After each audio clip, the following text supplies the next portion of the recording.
Buenas tardes. La audición supongo que es buena. Bienvenidos a este ciclo de 3 ponencias en 3 miércoles seguidos sobre ciencia y religión, como cada año.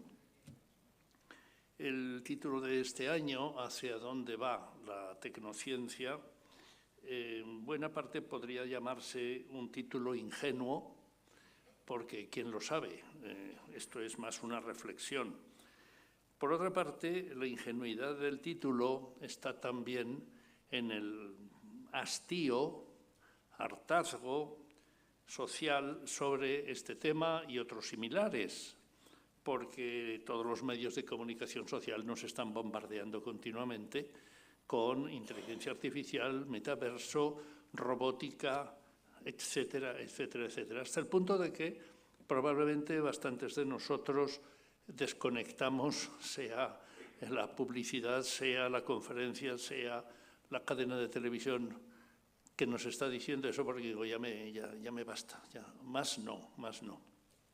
Con lo cual, haber planteado este tema este año por parte del Centro Pignatelli de la Compañía de Jesús, pues, insisto, puede ser una ingenuidad, o ser demasiado crédulos, pero también es un testimonio de que no podemos escurrir el hombro, no podemos mirar a otro lado sobre lo que es la fuerza enorme sociopolítica que tiene, o socioeconómico-política que tiene en nuestro mundo y además increscendo todo lo que significa la tecnociencia.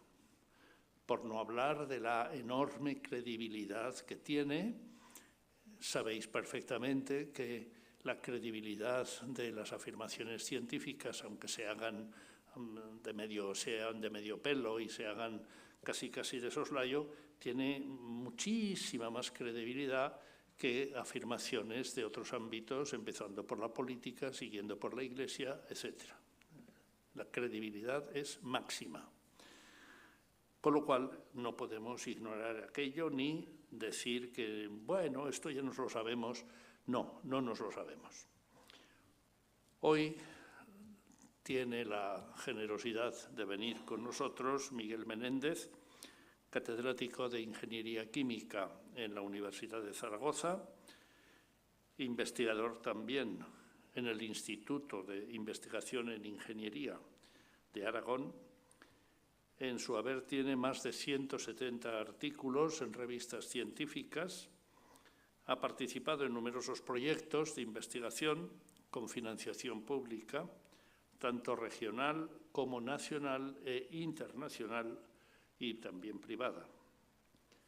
Ha sido miembro de un panel de evaluación de proyectos europeos, además de haber colaborado en la evaluación de proyectos de investigación con numerosas agencias, tanto con la Agencia Española de Investigación como con agencias de otros países. El título que ha escogido para su ponencia, que ya lo habéis visto y lo tenéis, es el de Grandes líneas de la investigación tecnocientífica. Te agradezco mucho, Miguel, tu colaboración. No es la primera vez que está en esta casa, ni en esta sede de Ciencia y Religión, con lo cual, bienvenido y te escuchamos con muchísimo interés. Muchas gracias, Juan Jesús. Cuando Juan Jesús me planteó esta charla, dije, bueno, yo la puedo abordar desde mi punto de vista. Dicen los filósofos y los neurocientíficos que cualquier objeto, una manzana que miremos, se ve diferente por diferentes personas, porque depende de toda nuestra historia anterior. La ciencia también pues, será vista diferente por diferentes personas. Y yo voy a abordarla desde mi punto de vista particular, pero podría haber otros.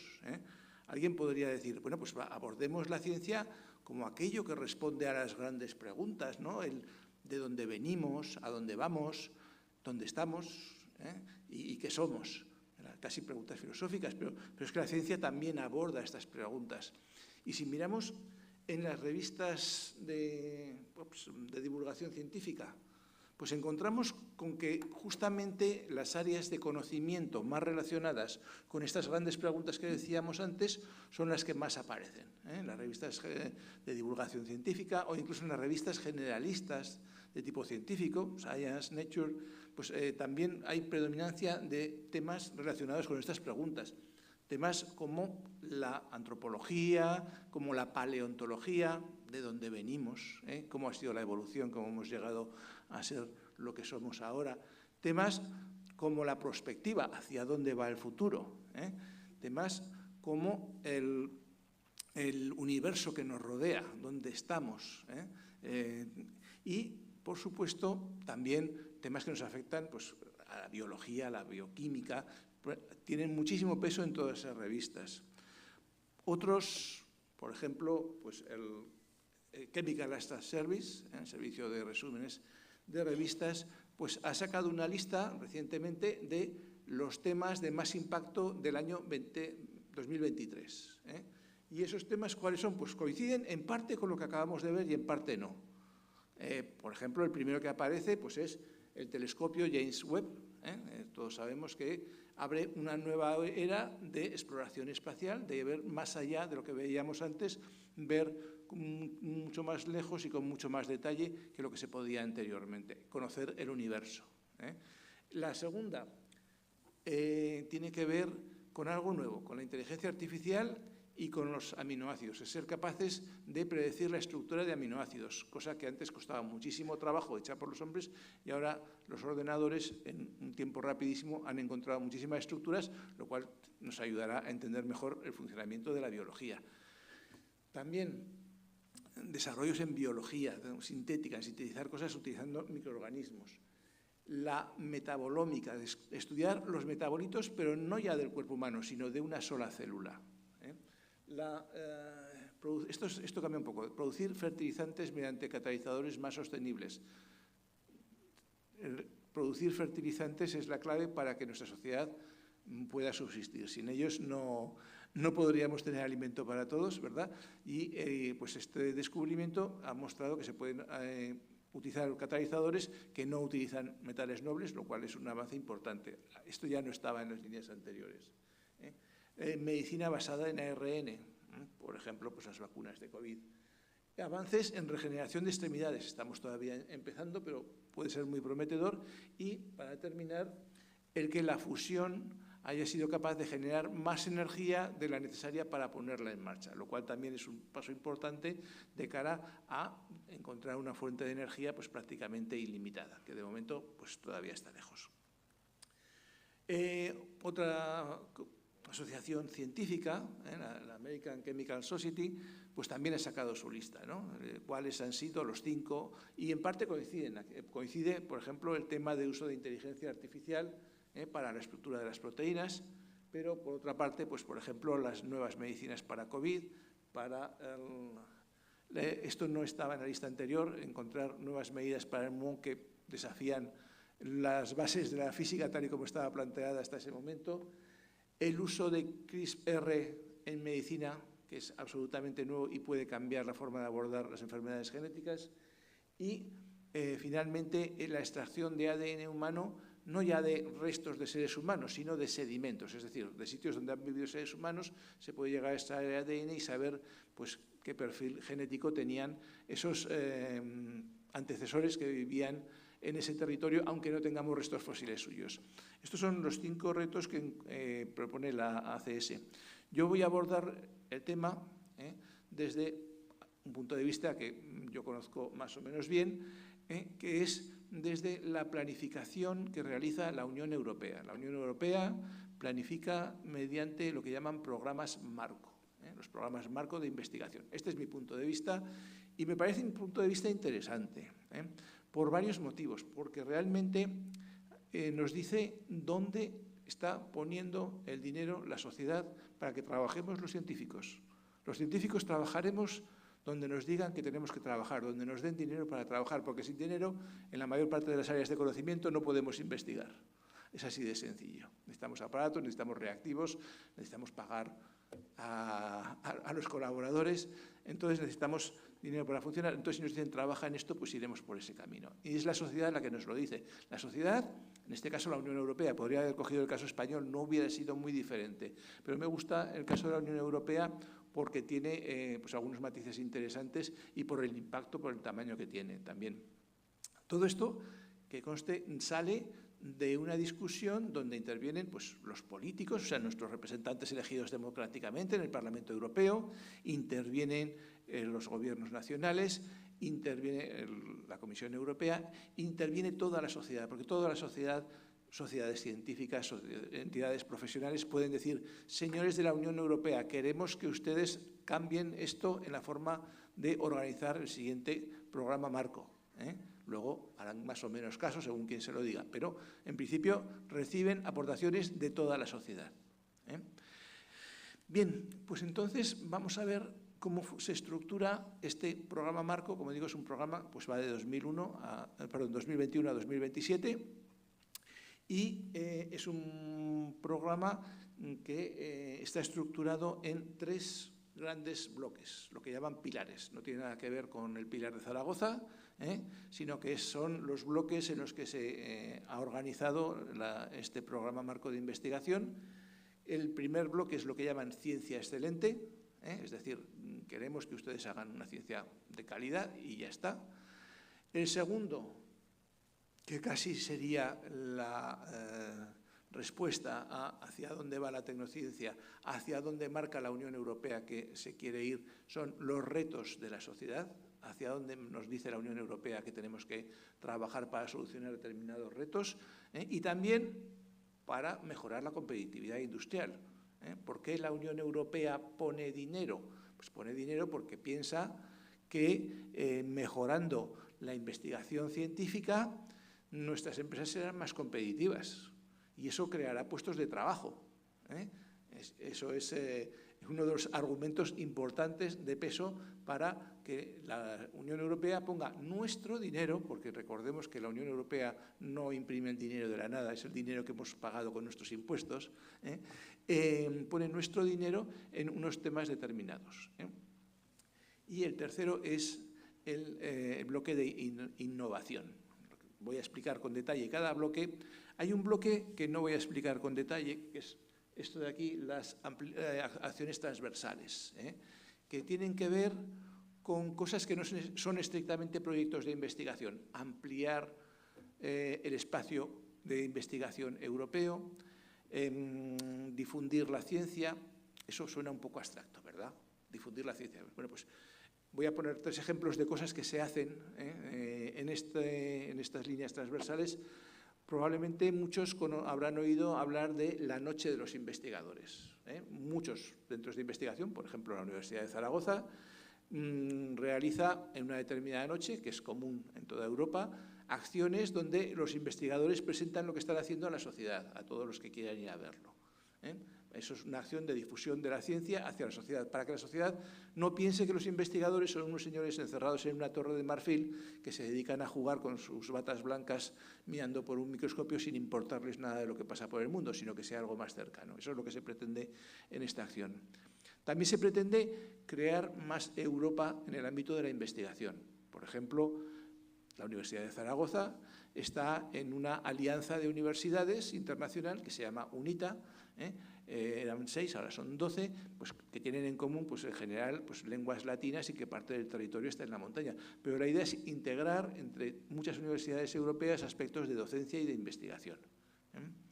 Y para terminar, el último ejemplo de aplicación de esto es las oficinas de Euraxes, que son unas oficinas que apoya la Unión Europea para que en los centros de investigación se favorezca la participación de investigadores de otros países, de forma que si llega un investigador griego o búlgaro a la Universidad de Zaragoza, por poner lo que tengo más de cerca, pues hay una persona que le ayuda a solucionar los problemas administrativos, es decir, a integrarse con más facilidad en la universidad. En principio, dentro de la Unión Europea se supone que el movimiento de personas es libre, pero la administración sigue siendo compleja. Bien, entonces vamos a pasar a ver con detalle estos programas y también, una cosa importante, cuánto dinero hay metido en cada uno de ellos y cómo se distribuye ese dinero. Estamos hablando, como tenemos ahí, 95.000 millones de pesetas, perdón, de euros. De euros. Esto pues, es una cantidad importante, es una de las políticas importantes de la Unión Europea. No quiere decir que sea toda la investigación que se hace en España. En este momento el gobierno español está aportando más de lo que recibe de la Unión Europea. Ha habido momentos en que estaban casi a la par, el presupuesto del Ministerio con lo que llegaba de Europa. La crisis hubo muchos recortes. Ahora pues ya hay cantidades más importantes. Pero bueno, esto evidentemente supone un impulso y una dirección fuerte a toda la investigación que se hace en Europa. Bien, entonces vamos a ir viendo dentro de cada uno de estos pilares. Se puede ver que el bloque de actividades transversales, ampliar la participación de la ciudadanía, crear el espacio único europeo, son pues, solo 3.000 y pico millones de euros, relativamente pequeño con todo lo anterior. Entonces, pues vamos a ir viendo cada uno de los pilares, qué es lo que se pretende hacer en ellos. Y lo primero, bueno, antes de eso tenemos, como sería el reparto, más de la mitad, el 55%, va en retos de la sociedad. Es claramente el más importante, de hecho es el más clásico.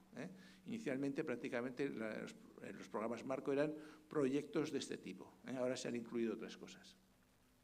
Una parte importante, casi, prácticamente más de una cuarta parte, es ciencia excelente, y hay una partida más pequeña para innovación. Bueno, vamos a empezar hablando de ciencia excelente. ¿Qué pretende la Unión Europea que hagamos los investigadores en ciencia excelente? Lo que queramos, pero que sea muy bueno. Aquí es lo que en inglés llaman ciencia blue sky. No hay límites. Usted trabaje en lo que quiera, pero solo si es usted extraordinariamente bueno, si va a hacer cosas extraordinariamente buenas. La mayor parte del presupuesto dentro de este pilar está en el ERC. ERC son las siglas de European Research Council, Consejo Europeo de Investigación. El Consejo Europeo de Investigación se dedica a apoyar con proyectos de investigación entre 1,5 millones y 2,5 millones a investigadores que presentan ideas rompedoras, ideas que abren surco, un nuevo camino en la investigación, y que además pues, llevan ya una trayectoria excelente. Son muy difíciles de conseguir. Hay que pensar que hablamos de cantidades muy grandes. Por poner un ejemplo, un proyecto típico nacional en áreas experimentales puede estar entre 50.000 y 200.000 euros. Aquí hablamos entre 1,5 millones para los relativamente jóvenes que han terminado la tesis doctoral hace 6 años o 12 años, y 2,5 millones para los más senior que, bueno, pues que tengan también una trayectoria de excelencia. Digo que son tremendamente difíciles. Hay que demostrar que tienes una idea rompedora y también que tienes una trayectoria detrás que te avala en relación a tus años de experiencia. No se va a pedir lo mismo a alguien que ha terminado la tesis hace 4 años que a alguien que lleva 20 años investigando. Pero bueno, en todos los casos se tiene un alto nivel de exigencia. Por ejemplo, para los investigadores senior, de los que lo piden, dan 1 de cada 10 que se pide. Y en general todos los que lo piden piensan que tienen una idea estupenda y que son muy buenos. Por no hacernos una idea, en la Universidad de Zaragoza se obtienen entre los 3.000 investigadores que somos 1 o 2 al año de estos proyectos. Y eso que somos una universidad bastante buena en consecución de proyectos RC. O sea, en relación con la mayoría de las universidades de su tamaño, estamos muy bien situados. Pero aún así estamos hablando de algo muy especial. La segunda línea también es ciencia excelente en el sentido de que no tiene unas líneas definidas, sino lo que se pretende es formar buenos investigadores en el campo que sea, física, química, geología, biología. Queremos formar nuevos investigadores, tanto jóvenes doctores, o sea, gente que haga un doctorado, o gente que ha terminado hace poco la tesis doctoral y que se mueve. Una característica de este programa es del Marie Sklodowska-Curie, pues, Madame Curie de toda la vida, pero ahora le ponen el Sklodowska para recordar que su apellido de soltera era Sklodowska, que era polaca. Bueno, pues una característica de estos programas es la movilidad. Claro, para dar dinero para formar a los investigadores de España ya está el gobierno de España, y para formar a los investigadores de Alemania, en Alemania está el gobierno alemán. Bueno, el gobierno alemán da bastante más que el gobierno de España, pero eso es otro problema. Entonces, lo que se pretende aquí es que haya movilidad, porque eso no lo van a financiar tan fácilmente los gobiernos nacionales. Pero lo que digo, en cualquier campo de conocimiento, aquí no se dice trabaje usted en este tema, queremos formar buenos investigadores. También son cantidades importantes, 6.000 y pico millones de euros. Lo tercero, las infraestructuras de investigación. Se trata también de infraestructuras especiales, ¿no? Evidentemente, para hacer investigación hacen falta aparatos, en algunos casos muy caros, muy difíciles de conseguir. En la Universidad de Zaragoza, pues hace poco llegó un microscopio electrónico que es único en el sur de Europa, porque tiene la posibilidad no solo de mirar con un microscopio, sino de ver el grado de oxidación que tienen los elementos que están en una parte de esa muestra que estás mirando. Bien, eso, pues como digo, es único en el sur de Europa. O sea, hay muy pocos, costó 1,5 millones de euros, no es algo que uno se pueda permitir fácilmente. Voy a pasar al segundo pilar. El segundo pilar, entonces, es retos globales y desarrollo industrial, competitividad industrial. Se trata de que las empresas compitan por ser capaces de hacer nueva tecnología, no porque tengan sueldos más bajos. Eso es lo que se pretende en Europa. Bien, este es el pilar más importante. Vemos que son 53.000 millones de los 95.000 totales. Claramente es la parte del león en este programa marco. Y hay muchos temas que están marcados como prioritarios. Aquí sí que la Unión Europea dice, ustedes tienen que ir por aquí. Ahora voy a ver las líneas generales, pero luego en las convocatorias define específicamente, queremos que ustedes presenten un proyecto para alcanzar un objetivo que sea, pues lo que sea, una rueda que gaste menos gasolina, bajando un 20% el consumo de gasolina. ¿Cómo lo van a hacer? Pues la gente presenta sus propuestas, hay unos evaluadores que las miran y dicen, estas son las mejores y a estas les damos el dinero. Bien, vemos que está organizado por clústeres, hay 6 clústeres que vamos a ver, y además de eso tenemos los JRC, que son los Joint Research Centers, centros de investigación que dependen directamente de la Unión Europea, porque la Unión Europea quiere que se investigue en un tema determinado. Aquí en España, por ejemplo, tenemos el Joint Research Center de prospectiva, Instituto de Prospectiva, que está en Sevilla. Entonces se dedican a ver hacia dónde va a ir la tecnología, es la función de ese instituto, ¿no? Bien, esa parte de la financiación va directamente a los institutos, luego a los JRC, no voy a entrar a comentarlo. Vamos a ir viendo pues, los diferentes clústeres, que es como se llaman estos grandes grupos temáticos de investigación que son los que apoya la Unión Europea. Y uno relativamente importante es salud. ¿A quién no le importa la salud? Estamos hablando de 8.000 millones de euros. Siempre pensando en que, aparte de esto, estarán todas las financiaciones nacionales de investigación en temas de salud, por supuesto, que también son muy importantes. Pero aquí se trata de llevar un carácter subsidiario, de hacer cosas en colaboración entre países que muchas veces no están financiadas por las agencias nacionales. Entonces, ¿qué temas son los que la Unión Europea dice queremos que investiguen ustedes en salud? Pues lo primero tenemos mantenerse sano en una sociedad que cambia. Tenemos una sociedad cada vez más envejecida, una sociedad en la que cambian las costumbres, cómo nos adaptamos para mantener la salud. El segundo es vivir y trabajar en un ambiente sano. El ambiente nos va a afectar tremendamente a la salud. Queremos ver la relación que hay entre el ambiente y la salud. Queremos ver cómo mantener ese ambiente de forma que se mejore la salud. Hacer frente a las enfermedades y reducir la carga de enfermedad. No podemos eliminar totalmente las enfermedades, pero muchas veces para una enfermedad determinada el efecto de esa enfermedad sobre las personas se puede reducir. Veamos cómo se puede conseguir eso. Sobre cada uno de estos temas, luego pues salen, pues si hay 200 millones para un tema, pues saldrán 10, 20 convocatorias o 40 de 2, 4, 10 millones de euros de proyectos concretos. Bien, el siguiente sería mejorar la sanidad, que sea más innovadora y más sostenible. En Europa estamos orgullosos de nuestra sanidad, Bueno, pues queremos que siga siendo una sanidad innovadora y sostenible. Y luego, pues desarrollar nuevas tecnologías, nuevas herramientas, soluciones digitales, modernizar la medicina y, finalmente, el apoyo a la industria, tener una industria de salud competitiva.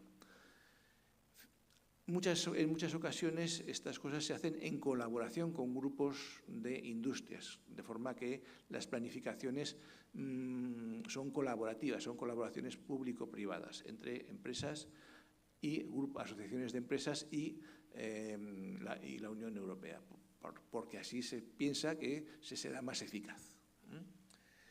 He puesto una cosa que es nueva de este programa marco, que son las misiones. Esto lo ha copiado la Unión Europea de los americanos, ¿no? Los americanos hicieron la misión de llegar a la Luna en X años y lo consiguieron. Y dijeron, bueno, pero vamos a hacer lo mismo. Nos ponemos unas misiones, unos objetivos concretos en un plazo concreto. No voy a contarlas todas, pero en el caso de salud, pues no podemos quitar el cáncer. Es imposible quitar el cáncer, todo el cáncer. Porque el cáncer no es una enfermedad, son muchas enfermedades, ¿verdad? Entonces, lo que sí que se puede es reducir el impacto del cáncer y la misión entonces que se ha planteado es que en 2030 haya 3 millones de vidas salvadas. Es una misión concreta, con un objetivo concreto y habrá una serie de acciones concretas encaminadas a esto. El siguiente clúster dentro de este pilar es el de cultura, creatividad y sociedad inclusiva. Dice, ¿y esto? Pues justamente lo que decía antes, la Unión Europea recibe quejas, sugerencias, peticiones por parte de la sociedad y una petición que se recibió después de los primeros programas marcos fue, señores, se han olvidado ustedes de la cultura, se han olvidado ustedes de las ciencias sociales y humanas. Entonces, este clúster no es que tenga mucha financiación, pero 2.000 y pico millones de euros va enfocado hacia ciencias sociales y humanas.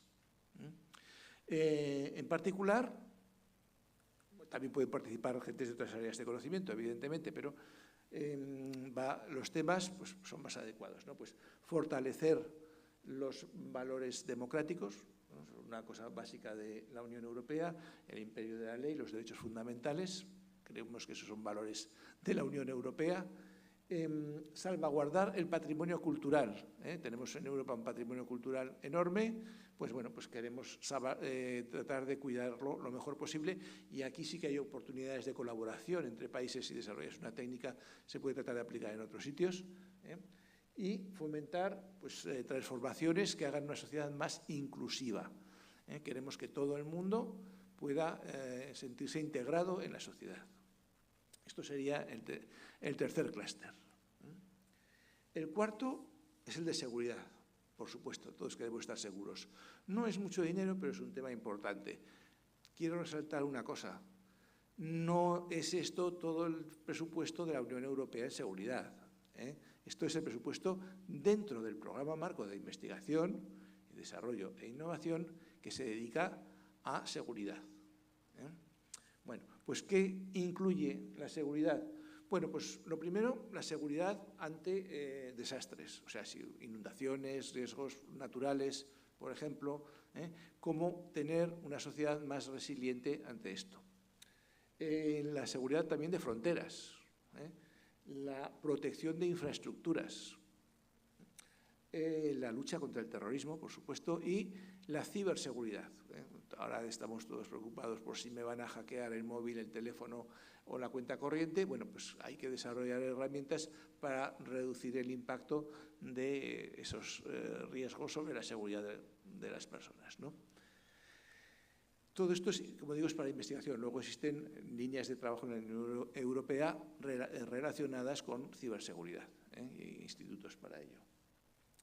Y pasamos a uno de los grandes bloques, el bloque digital, industria y espacio. Aquí tenemos 15.000 millones de euros. Fijémonos que entre este y el siguiente es más de la mitad de todo el pilar de retos. Todo el pilar de retos eran 53.000, entre estos dos estamos hablando de más de 30.000 millones de euros. Bueno, pues, ¿qué es lo que tenemos en transformación digital, en industria y en espacio? Bueno, pues es bastante claro. En transformación digital, pues computación cuántica, por ejemplo. Todo el mundo piensa, bueno, esto va a ser el futuro, y tenemos la carrera de la computación cuántica entre los diferentes bloques, ¿no? A ver quién consigue el computador cuántico más potente. La Big Data, tecnologías de Big Data, aquí incluiría inteligencia artificial, que es el tema de la siguiente conferencia, bueno, pues otras tecnologías emergentes. Como digo, luego, pues esto se concreta en convocatorias muy bien definidas sobre cuáles son los objetivos que se deben alcanzar en cada proyecto de investigación. La segunda línea dentro de este clúster es industria. Industria, ¿qué se pretende en la industria? Pues no todo. Se pretende mejorar la industria, por ejemplo, haciéndola más limpia. El tema de medio ambiente tiene un impacto muy grande en la política europea. Entonces, queremos mejorar, pues, el desarrollo de la economía circular. Con la economía circular se habla mucho ahora, ¿no? ¿Qué es economía circular? Bueno, pues estamos acostumbrados a coger recursos de la tierra, a usarlos para obtener productos y tirar los residuos. Y eso ha sido la forma normal de fabricar durante toda la historia de la industria. Bueno, pues ahora lo que se pretende es que esos residuos, en la medida de lo posible, sean materia prima y reducir tanto el consumo de recursos naturales como el impacto de esos residuos sobre el medio ambiente, con lo cual pasamos a esa economía circular. También cadenas de valor resilientes. Esto lo estamos viendo ahora. El problema que hay con que en el Mar Rojo pues haya unos señores tirando cohetes a los barcos tienen que desviarse y se disparan los precios y empieza a haber problemas de suministro. La cadena de valor no era resiliente. Las materias primas críticas. Sabemos que muchas cosas que queremos hacer dependen de materias primas y a veces no tenemos esas materias primas en Europa. Ahora mismo pues sabemos que las tierras raras, por ejemplo, en su mayor parte las fabrica China. No es que no se puedan hacer en Europa, pero es que las está haciendo China. Y dependemos en un 90% de ellas para cosas tan normales como que funcione el móvil, o que funcione un coche eléctrico, o que funcione un aerogenerador. Por ejemplo, las famosas tierras raras, la mayor parte de la producción viene de allí. Y, finalmente, la descarbonización, o sea, industrias con menor impacto ambiental. Cambiar los procesos productivos para reducir el impacto ambiental. El tercer gran bloque dentro de este clúster es el espacio. El espacio, aquí de nuevo se trata de investigación para desarrollar infraestructuras y servicios, pero no propiamente del programa espacial. El programa espacial tiene su propia agencia, la European Space Agency, la Agencia Espacial Europea, con un programa muchísimo más grande, porque el espacio tiene un impacto tremendo en la economía europea. Se está hablando de cientos de miles de millones del impacto de estos satélites sobre la economía europea. ¿Por qué? Pues porque tenemos cosas como la red de satélites Galileo, que nos da un GPS alternativo y mejorado con respecto al que teníamos antes, que era el que nos daba los americanos o los rusos ya. Satélites Copérnico, que son de observación de la Tierra. Se está observando la Tierra, con lo cual pues, se puede estudiar si hay problemas en las cosechas, si hay problemas en las aguas o en los mares de una determinada zona, si hay impactos en evolución del hielo. Todo esto se está observando mediante satélites. Entonces, da mucha información y tiene pues, también un impacto económico. En el caso de desastres naturales también, todo esto pues son herramientas proporcionadas por estas redes de satélites, en este caso europeos. Bien, Y la penúltima línea dentro de este pilar es el clúster de clima, energía y movilidad. A quien no le importa el tema del clima, ¿verdad? O sea, hasta el Papa ha escrito una encíclica sobre la casa común. Bien, entonces, de hecho, para la Unión Europea el tema de medio ambiente pues, es muy importante, ¿no? Hay un Pacto Verde Europeo y, digamos, la política europea tiene muy en cuenta los aspectos medioambientales. Lógico, pues porque los verdes tienen un peso importante en el Parlamento, ¿no? Entonces, ¿qué es lo que tenemos aquí? Bueno, de entrada tenemos un presupuesto tan grande como el anterior, 15.000 millones, que es muy importante dentro de este pilar. Y, bueno, pues en el clima tenemos el estudio del clima, la ciencia climática, ¿vale? Desarrollar mejores modelos climáticos, conocer mejor el impacto del cambio climático, saber cómo adaptarnos al cambio climático, Todo eso son necesidades que se plantean en proyectos de investigación orientados a abordar estos retos. En el tema de energía, que está muy relacionado con el anterior, porque lo que queremos es energías limpias. La Unión Europea no paga investigación en energía para producir gasolina. La Unión Europea paga investigación en temas de energía, pues energía limpia, en sistemas más eficaces, en lo que llaman economía circular de la energía. Cuando tú tienes energía de alto nivel, por ejemplo, alta temperatura, puedes usarla para una cosa y te queda una energía de menos nivel, a menos temperatura, pero se puede usar todavía para otras cosas. Si lo hacemos bien, aprovecharemos mucho mejor la energía. Eso sería pues, la economía circular aplicada a la energía.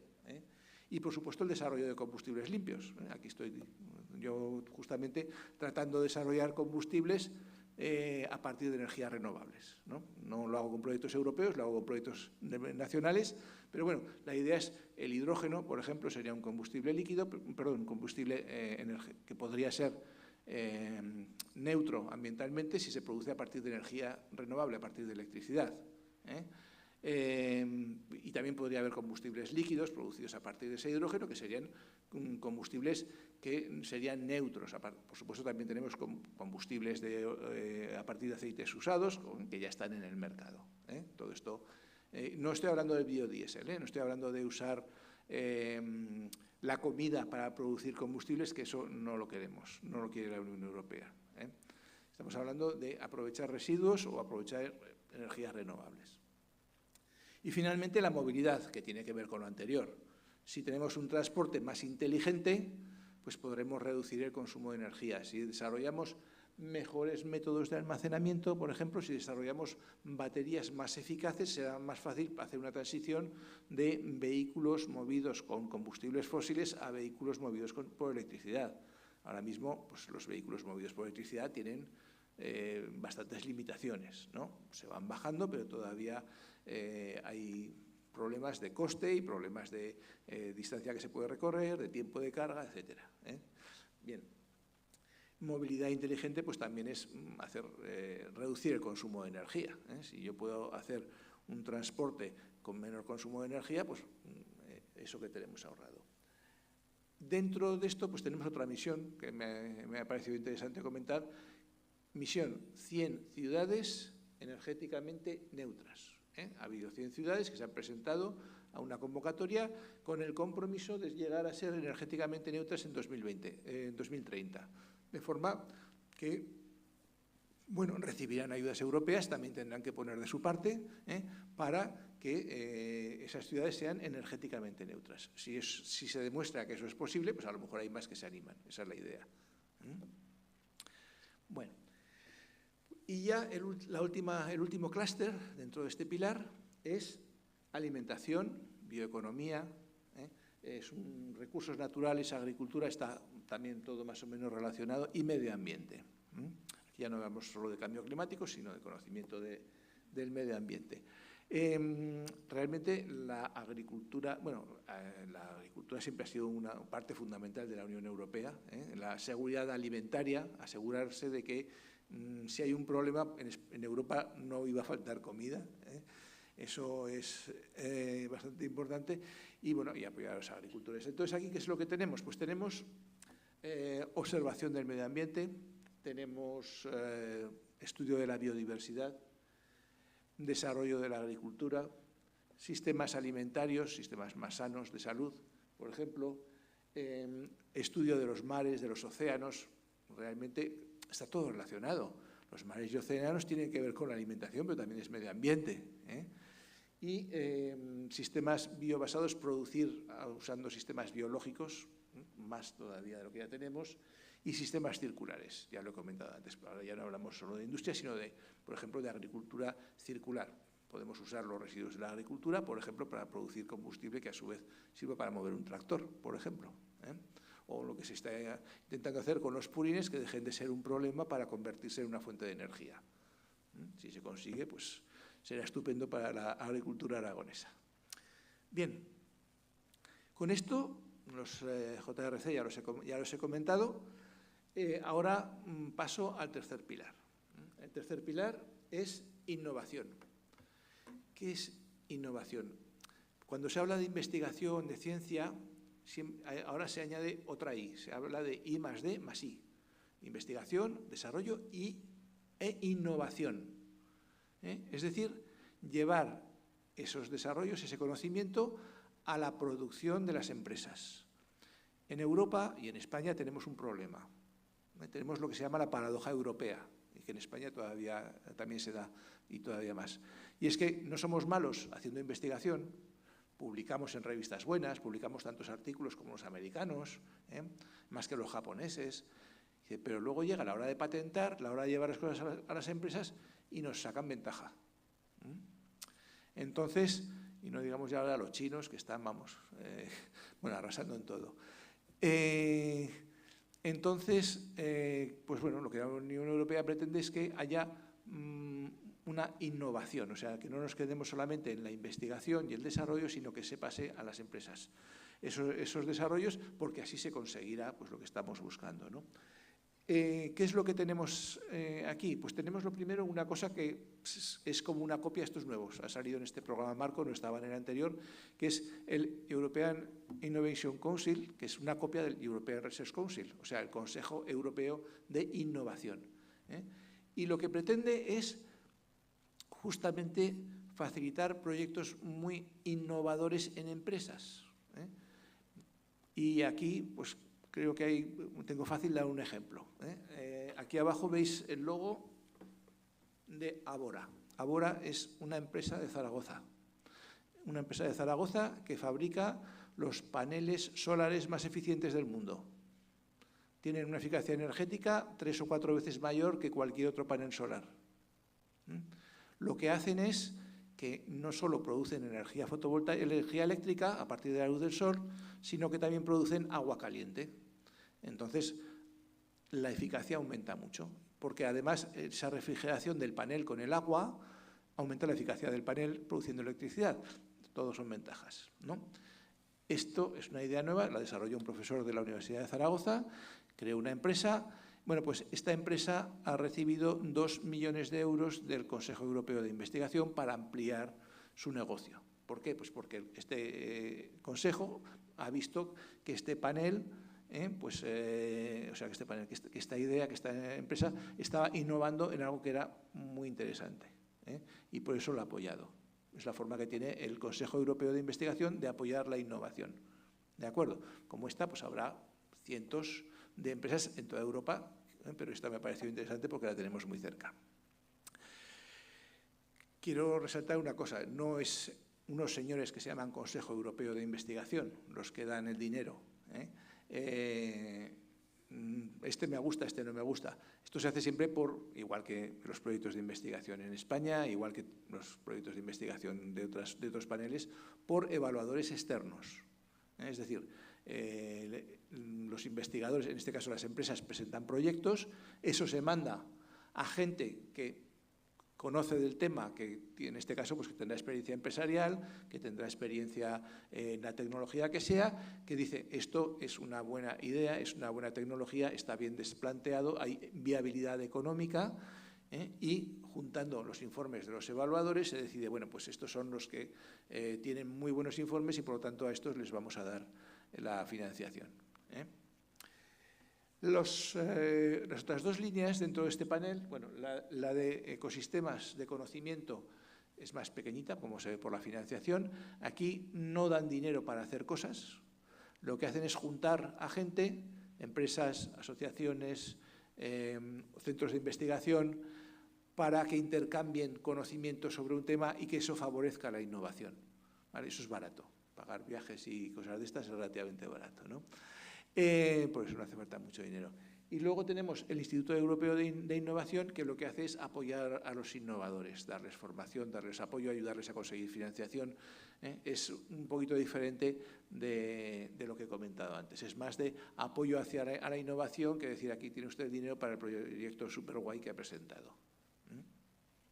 Bien, con esto termino de presentar los tres pilares fundamentales del programa Marco y creo que podemos tratar de sacar alguna conclusión de toda esta exposición, ¿no? Y la primera conclusión es que la sociedad, señores, ustedes, yo, apoya una investigación tecnocientífica orientada a solucionar sus problemas. Problema del cambio climático, problema de la energía, los problemas de salud y para mantener la industria competitiva, que también es un problema, los puestos de trabajo. Esta es la primera conclusión. Eso es lo que marca el camino, es la respuesta a la pregunta ¿hacia dónde va la tecnociencia? Hacia donde quiera la sociedad. Dejando, como hemos visto, una ventana abierta, la ciencia excelente. La ciencia excelente, ¿por qué? Pues también por un motivo utilitarista. Sabemos que los descubrimientos más importantes del futuro van a venir por donde no nos esperamos. Todos sabemos que cuando los investigadores empezaban a jugar con la electricidad, llegó un político y dijo, ¿y esto para qué sirve? Y dice, pues no lo sé, pero algún día usted cobrará impuestos de aquí, de la electricidad. Sabemos que hace 100 años hubo un señor que se llamaba Einstein que dijo, pues mira, cuando un fotón da una molécula, se produce un salto del electrón. Bueno, pues muy bien, pues para tu casa, ¿no? No, pues gracias a eso tenemos la mitad de la energía renovable, o la mayor parte de la energía renovable que se instala ahora es fotovoltaica. Hace 20 años había una señora que investigaba en el ARN y que, bueno, como ese tema no era importante, pues la echaron de la universidad porque estaba investigando en algo que no tenía mucha importancia. Dice, bueno, gracias a las investigaciones en ARN hemos tenido las vacunas contra la COVID. O sea que realmente hay esa investigación de vanguardia en temas que no se sabe cuáles van a ser los que nos van a dar soluciones del futuro, se hace por unos motivos muy pragmáticos, porque pensamos que de esta investigación de vanguardia van a salir cosas interesantes, aunque no sepamos cuáles, aunque la Unión Europea no sepa cuáles. Y ya para terminar, pues alguien podría plantear una pregunta, ¿no? ¿Y dónde queda la belleza del conocimiento y la ilusión de buscar y, bueno, y el placer de aumentar o de hallar una solución? No está en todo esto que he mencionado, ¿verdad? He hablado de euros, de miles de millones de euros, de programas. Bueno, yo creo que está en los investigadores. Muchos investigadores tenemos este placer de descubrir cosas nuevas, de luchar contra las dificultades, de hallar soluciones a los problemas. Sigue estando ahí. También, seamos realistas, hay quien lo considera un simple puesto de trabajo con una jornada de 9 a 5. Y le voy a pisar un poco la tercera conferencia. ¿Y la ética? ¿Dónde queda en todo esto? Bueno, pues tengo que decir que también está presente. Cuando se rellena un proyecto, sea europeo, sea español, hay un apartado de consideraciones éticas. Si se va a trabajar con personas, con animales, pues hay que pasar unos comités de ética para asegurarse de que está justificado lo que se va a hacer. Y todos tenemos que justificar el principio de no hacer daño, de NSH, do not significant harm, no hacer daño, que lo que se va a hacer en esa investigación no va a causar daño al medio ambiente. ¿Vale? O sea que también hay unos principios éticos en los proyectos de investigación, por lo menos en los formularios oficiales. Bien, con esto termino mi presentación y, bueno, pues quedo a su disposición para intentar responder cualquier pregunta que me puedan hacer en la medida en que entre dentro de mis posibilidades. Muchas gracias.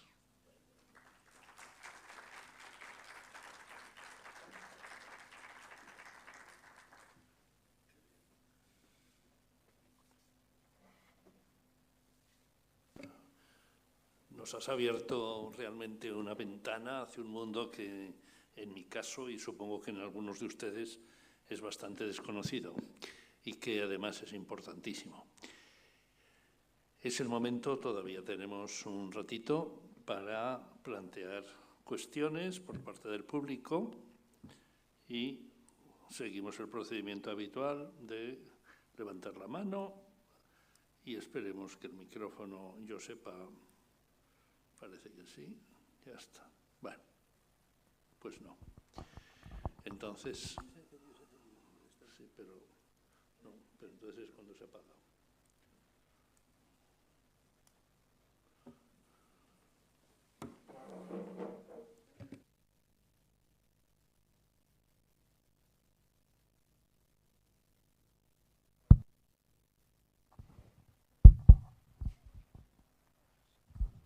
Bueno, Miguel, te agradecemos la presentación. Has buscado un buen marco, que es el programa Marco Europeo, que es muy significativo. Yo quería hacerte algunas preguntas. Por ejemplo, el Plan Nacional de Investigación tendrá, lógicamente, coincidencias y aspectos distintos. Sería otra conferencia, pero por lo menos indica algún aspecto distinto que fomenta el Plan Nacional nuestro de investigación.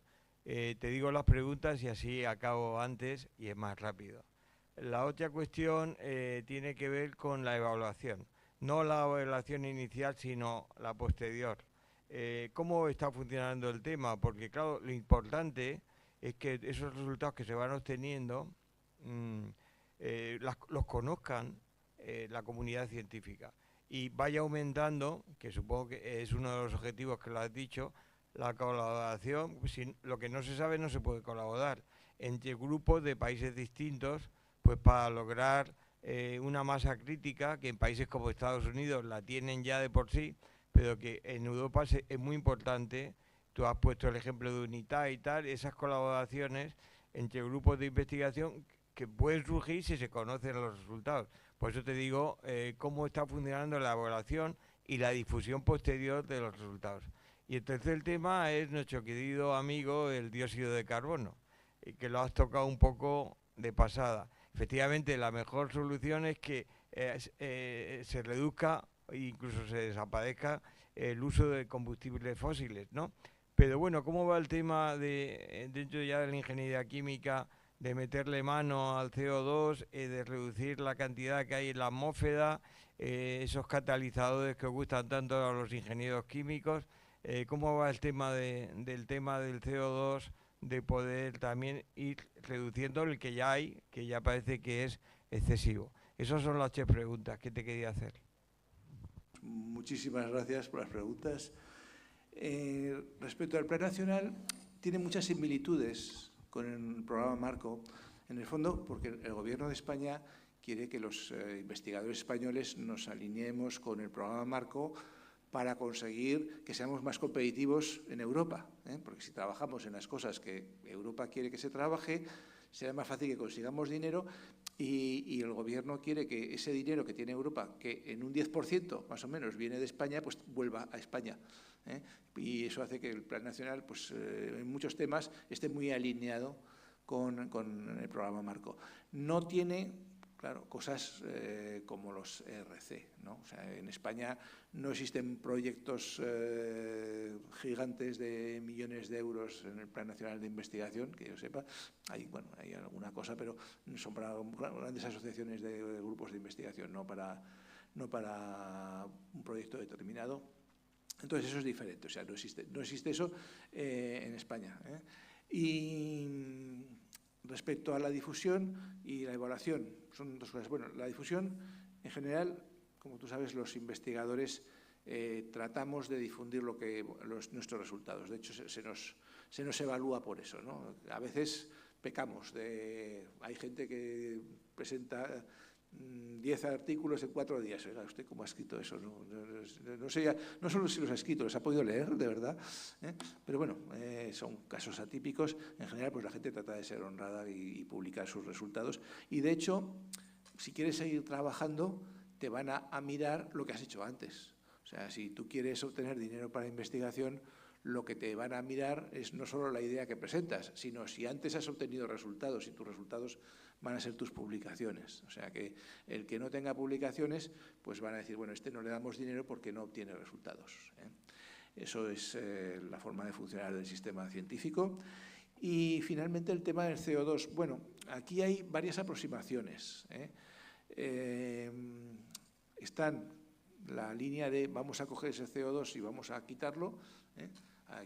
Aquí en Zaragoza tenemos un centro de investigación, que es el Instituto de Carboquímica, donde hay investigadores que son referencia a nivel europeo en captura de CO2. Es decir, en ese CO2 que se produce en una central térmica, por ejemplo, pues en vez de emitirlo, pues han desarrollado una tecnología que lo que permite es separarlo para poderlo, por ejemplo, meter en una mina de carbón abandonada o en algún lugar donde vaya a permanecer durante siglos, ¿eh? Otra vía, la que estamos trabajando algunos, es usar el CO2 para producir cosas, ¿eh?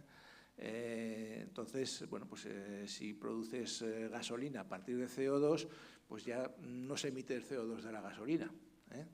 Bueno, eso, digamos que hay...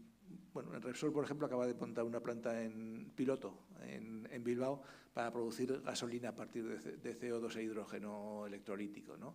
Ya veremos si continúa después de la planta piloto, ¿no? Es una planta de demostración. Hay otras líneas para reducir el CO2, por supuesto está todo lo de sustituir combustibles fósiles, descarbonizar la economía, ¿eh? Por ejemplo, siderurgia, en vez de utilizar carbón, pues utilizar hidrógeno, ¿eh? Si se consigue un hidrógeno suficientemente barato, pues eso va a poder ser posible, es otra línea de trabajo, ¿no? Es, por supuesto, los que trabajamos en catalizadores, hay muchísima gente trabajando en el uso de CO2 para producir sustancias a partir de CO2.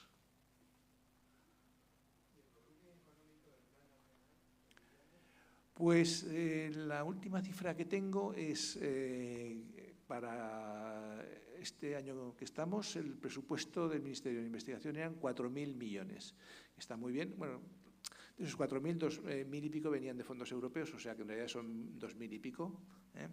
Pero bueno, hemos tenido épocas en las que estábamos en 1.000 y pico millones, como hacia el 2012 hubo un recorte tremendo de la investigación, como bien sabes, y bueno, pues muchos investigadores que venían trabajando, pues de repente se encontraron con que no podían seguir haciendo investigación porque les cortaron los fondos.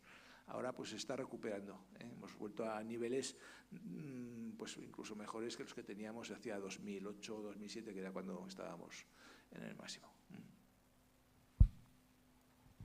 Sí, yo me permito preguntar, cuando hablabas de las 100 ciudades, sí, como un proyecto al alcance de dentro de unos pocos años, ¿cuáles serían las características de esas ciudades para que obtuviesen ese título, digamos? Bueno, habrán tenido que presentar un proyecto. O sea, vamos a hacer una serie de cosas y esas cosas incluirán pues descarbonización del transporte, compensación de emisiones, en general uso de energías renovables.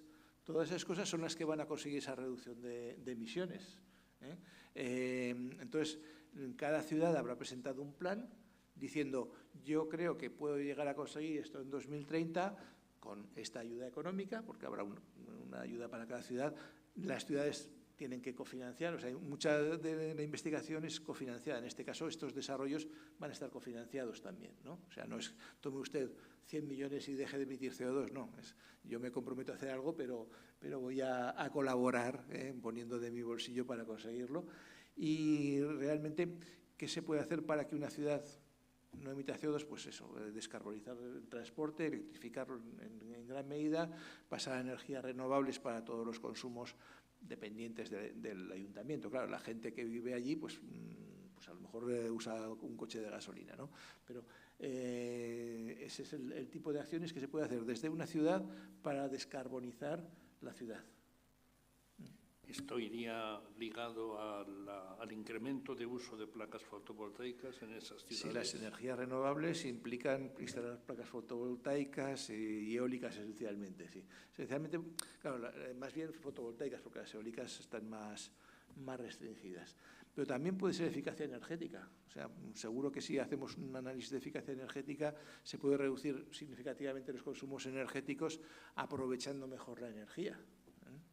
Seguro que en los locales del ayuntamiento hay zonas donde las paredes no están bien, no son buenos aislantes y se puede mejorar esa eficacia.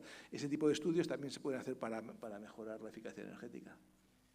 Una última por mi parte, obtener desde el CO2, obtener lo que has dicho, gasolina, me maravilla, pero no es carísimo eso. Un poquito, sí.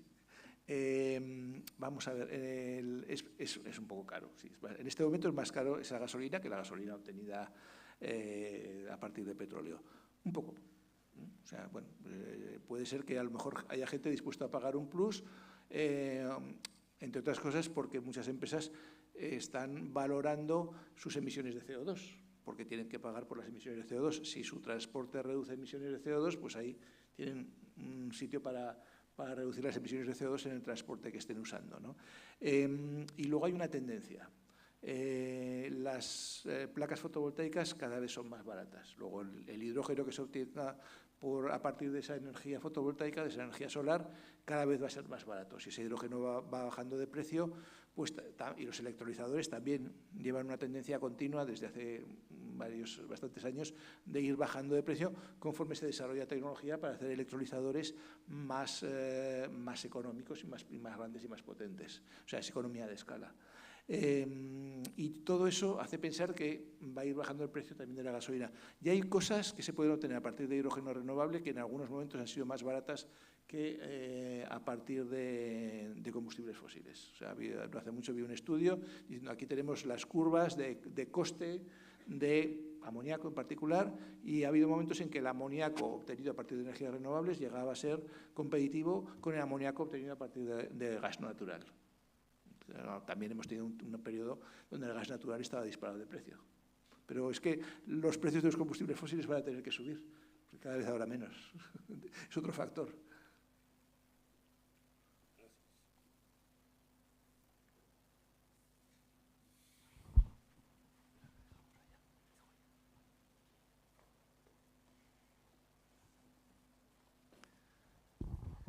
Muchas gracias. A mí me preocupa la basura espacial y el reciclaje de los móviles obsoletos. Como hay falta de materiales específicos, podría ser un futuro para tener esos materiales. Gracias. Sí, vamos a ver, el tema de la basura espacial, el reciclaje me temo que no va a ser económico, pero va a haber que hacerlo por un problema de funcionamiento de los satélites, ¿no? Pero el tema de los móviles, por este aspecto de economía circular, de que tenemos restricciones en la disponibilidad de materias primas, creo que va a ser absolutamente necesario, no vamos a poder evitar tener que aplicar economía circular al reciclado de los móviles. Que el problema es que, claro, decimos, un móvil tiene, por ejemplo, indio, pero es una finísima capa, tiene oro, pero son finísimos hilos que es muy difícil separar del resto. La técnica de reciclado está todavía sin terminar de desarrollar, creo yo. Pero no va a quedar más remedio que llegar a reciclar. O sea, aplicar la economía circular también a los móviles, por ejemplo, y a toda la electrónica. Tenemos que dejar de tirar basura. Sí, bueno, yo precisamente, y con las telediarios lo hemos estado viendo por el caso de Galicia, esa gran cantidad de plásticos que contaminan los mares, que contaminan los vertederos de basura, que tal.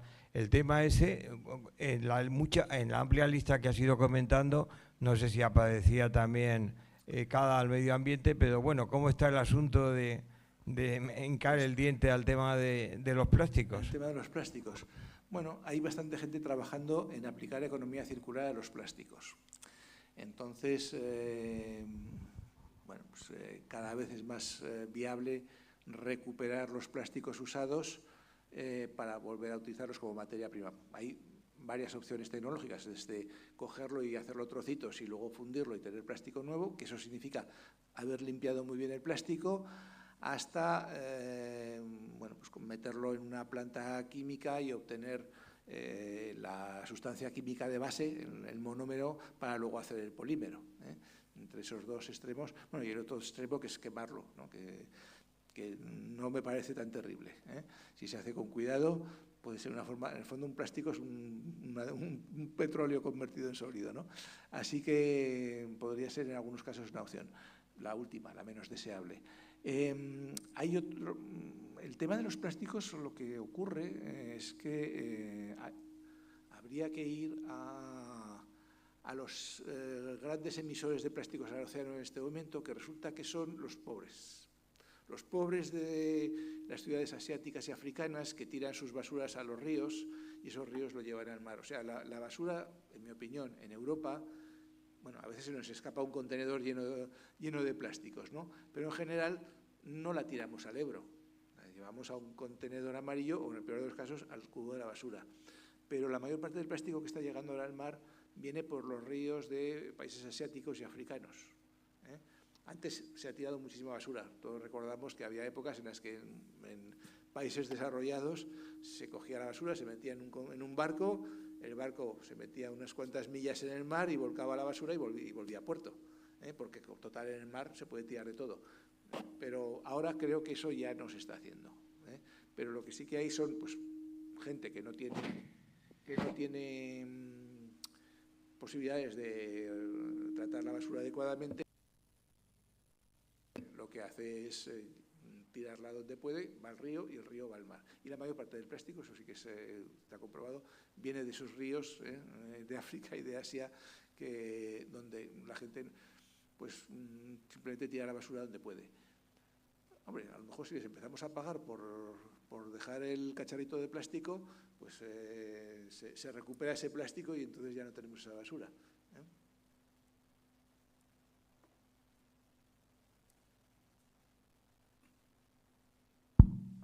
Además de muchas gracias, comentando lo que estabais planteando ahora, y el tema de los microplásticos, que no sé si es exactamente la palabra exacta, bueno, que se están utilizando, que en este momento sabemos que están incluso en los fetos de los niños y que, por ejemplo, están en los recubrimientos de los muebles para que no sean tan combustibles, en los geles. Parece ser que todo lo que estamos teniendo a nuestro alrededor está. A mí me preocupa la contaminación en los demás continentes muchísimo, muchísimo, y me duele. Pero también en la vida cotidiana nuestra parece ser que es mucho más serio de lo que parece, y me imagino que sobre eso también se está investigando. Bueno, efectivamente tenemos microplásticos ahora mismo en el aire, en el agua, cuando vemos una botella. Aquí hay un tema. Con los microplásticos pasa como con las sustancias contaminantes. Para hacer eso decía que lo importante está en la dosis. Si vamos a nivel molecular, aquí tenemos todos los venenos que te puedas imaginar. Hay una... ¿Por qué? Pues porque tenemos muchísimas moléculas, un montón de ceros de moléculas en el aire, y algunas pues llevarán de todo, ¿no? Había una cuenta, ¿no?, de que cuando Julio César dijo Vini Vidi Vinci, echó pues una bocanada de aire. Bueno, pues cada vez que respiras, algunas de las moléculas que echó Julio César entran en tus pulmones. Eso significa que cuando decimos hay una molécula de algo, pues es como decir no hay nada, hay que ver cuánto hay. Pero sí que es un problema los microplásticos, o sea, que pues los organismos marinos se intoxiquen. O sea, el problema es cuando llegamos a la intoxicación. O sea, y eso ocurre cuando la concentración es demasiado alta. O sea, una pequeña cantidad de microplásticos no nos va a hacer nada. A mí, comer un mejillón y que ese mejillón tenga un microplástico, bueno, pues igual que entra, la mayor parte saldrá. Bueno, igual no por otro sitio. Pero no me preocupa demasiado. Pero si el nivel de concentración de esos microplásticos llegara a ser alto, pues podría llegar a afectar al funcionamiento de algún órgano. Hay animales que mueren por los plásticos. pero creo que el problema son más los macroplásticos. Los macroplásticos son los que dan lugar a la mayor parte de los microplásticos, en mi opinión. O sea, los trozos de plástico que se caen, se tiran, etcétera, que luego se deshacen, dan lugar a muchísima más cantidad de microplástico que el microplástico que puede haber en esta botella de agua, por el hecho de que el agua está en contacto con el plástico y alguna nanopartícula de plástico seguro que se ha soltado. Pero esa última no me preocuparía, ¿eh? Pero que en el mar tengamos islas de plástico bastante visibles, eso sí que es un problema, ¿no? Y eso viene derivado no tanto de los microplásticos que salen cuando lavamos la ropa, que sí que es cierto que salen, sino de que hemos tirado toneladas de basura. Seamos realistas, no son los nanogramos de plástico que salen al lavar la ropa lo que contamina el mar, son las toneladas de basura que hemos tirado en contenedores, lo que contamina el mar, y que luego eso se deshace y da lugar a los microplásticos también. Entonces eso es lo que creo que habría que empezar solucionando primero lo grande, lo gordo, y luego ya si queda algo, pues ya nos veremos si hay que preocuparse de ello, en mi opinión. Una palabra agradecería, Miguel, sobre los vehículos, o sea, el coche eléctrico o autobuses eléctricos o camiones de tonelaje eléctricos o híbridos, ventajas, inconvenientes de cara al mantenimiento de una atmósfera limpia. Bueno, evidentemente un coche eléctrico no emite CO2, así que en ese sentido, pues tener un coche eléctrico en la ciudad reduce las emisiones de CO2. El inconveniente, bueno, pues tenemos que de entrada que va a ser más caro. Luego, si lo miramos desde el punto de vista ambiental, las emisiones, o sea, si se considera todo el ciclo de vida del vehículo, es decir, las emisiones que se han producido cuando se ha fabricado el coche eléctrico y en muchos casos las emisiones para producir la electricidad, porque al fin y al cabo una buena parte de la electricidad que consumimos viene todavía de quemar gas natural, ¿no? Pues resulta que la diferencia entre el coche eléctrico y un coche de combustión no es muy grande. Los fabricantes dicen que no hay diferencia, o que la diferencia es pequeña. Pero bueno, hay ventajas. O sea, si todos fuéramos con coche eléctrico dentro de Zaragoza, pues Zaragoza sería una ciudad más limpia, el aire estaría más limpio. Entonces, bueno, pues eso estaría bien. ¿Que se produciría CO2 en la fabricación del coche? Sí, pero no estaría en Zaragoza, estaría en otro sitio. ¿Se produciría CO2 al producir la electricidad? Sí, pero no en Zaragoza, estaría en otro sitio. Pero sí, desde el punto de vista global, la diferencia no es tan tremenda. Bueno, habrá que seguir mejorando, habrá que conseguir más eficacia energética en la producción de coches eléctricos y más implantación de energía renovable en la producción de electricidad. Y entonces, pues, la balanza se inclinará más hacia el coche eléctrico. Yo me refería también a lo que has dicho y a que si se piensa en la divulgación, diríamos, de coches eléctricos para desplazamientos de larga distancia, sí. Entonces la cosa cambia porque, digamos, las electrolineras que dicen, ¿verdad? Sí, es un problema. Pues gastaría muchísimo más tiempo y habría unas colas increíbles para reponer la batería. El transporte a larga distancia mediante vehículos eléctricos y en camiones, hay mucha gente que piensa que no es viable. Que no es viable porque tendrías un camión en el que la mitad del peso sería la batería. O sea, un camión tiene que recorrer 1000 kilómetros cada día para que sea rentable tener un señor trabajando en ese camión. Luego, si tiene que recorrer 1000 kilómetros, probablemente la mitad del peso del camión va a ser batería. Entonces, se reduce la carga que puede llevar. Así de sencillo. Con lo cual, pues, es más caro el transporte. Entonces, lo del camión eléctrico, hay mucha gente que piensa, y yo con ellos, que no va a ser viable. Pero, bueno, yo no gasto gasolina para ir a trabajar y voy en coche. Lo enchufo todas las noches y ya está. Pero si tengo que ir a Cambrils, entonces sí que usaré gasolina con ese coche. Es un coche que permite las dos opciones. Bueno, es una ventaja.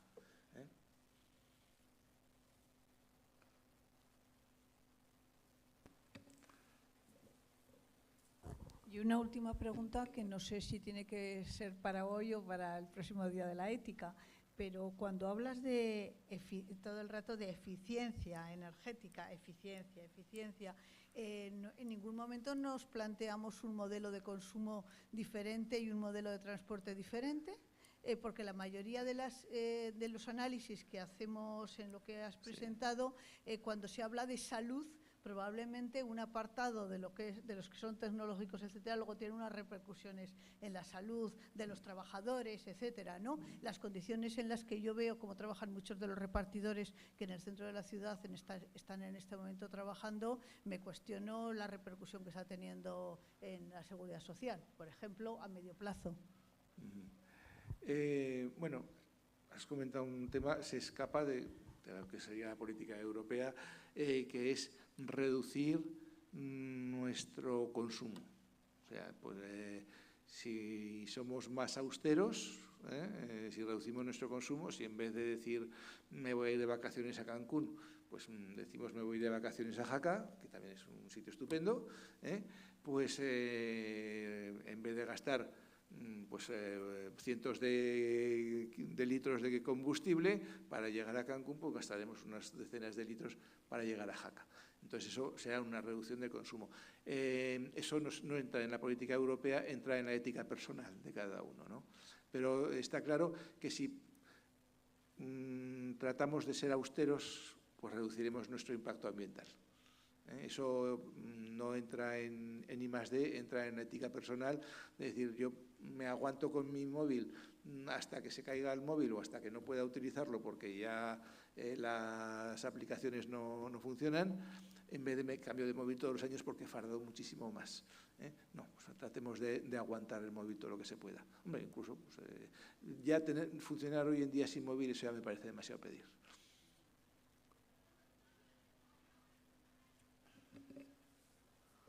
Muchísimas gracias, Miguel, de nuevo.